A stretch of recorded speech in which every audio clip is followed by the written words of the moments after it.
Guys, so regarding to dun sa issue ni Ria Vlogs, ayun, naawa lang kasi ako dun sa bata kasi syempre, kita nyo naman, before pa siya mag-content nung parang nakaganon.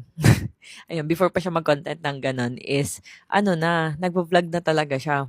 Parang nag-act-act na siya na yung parang doble cara, may mga ganon ako napanood. So, ayun, going back, bigla kasi may tumawag sa akin na yun nga about na depressed nga yung bata, yan, na parang humihingi nga ng tulong kung ano sa tingin ko, ganyan. So sa akin, nung tiningnan ko naman yung nung tiningnan ko naman, may point naman talaga yung nag-post na lalaki na nakaganon din. Kasi sa totoo lang, dumaan na rin naman yun sa FYP ko, napanood ko, tawa pa nga kami ng tawa ng asawa ko nung napanood ko yun kasi nakakatawa yung expression, ganyan. And ayun, hindi ko naman binabash yung lalaki kung yung sinasabi niyo nag-post na nakaganon din siya. Hindi ko naman siya binabash. Alam niyo sa totoo lang, may point naman siya. Pero ako kasi, magkaiba kasi kami ng pananaw sa buhay. Like siya, ayaw niya na parang kokopyahin siya. Gusto niya na ang mga iba-ibang tao daw ay magkaroon ng kanya-kanyang parang identity, ganyan. Which is totoo naman yun. Tama rin naman yun. Pero kasi, ako kasi yung tipo ng tao na, for example, ginaya ako ng iba, natutuwa naman ako in a way na siguro nakikitaan nila ng potential yung bagay na ginagawa ko tulad ng pagla-live selling ko before.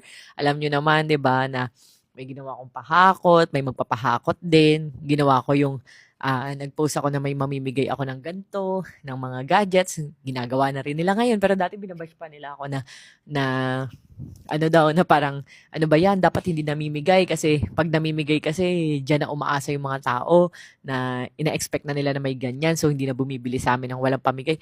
So ngayon, bottom line, ginagawa na rin nila ngayon. And ako naman is hindi ako nag-react kahit ako yung nagpasimula nun yung mga papiso, 'di ba? Dito sa ano, which is way ko yun para mas maraming benta ng skincare products natin na Rosmar products. So maraming ganun mga papiso, ako rin yung nagsimula doon, mga word na kiyaw, ganyan. One kiyaw, two kiyaw, ako rin yon. Pero inimbento ko lang yun, kaya alam kong ako yun. So, ending, marami nang gumaya, marami nang gumagamit ng words ko, marami nang gumagamit ng idea ko. Pero ako kasi is hinayaan ko na lang kasi parang naisip ko na lang na, okay, nakita nila kasi yung potential nung bagay na ginawa ko na okay naman pala. Kaya talagang ginaya nila.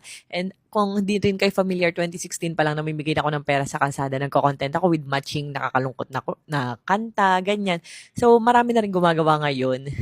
And okay lang naman sa akin kasi marami rin ang natutulungan nung mga ginawa kong yon. Marami na rin.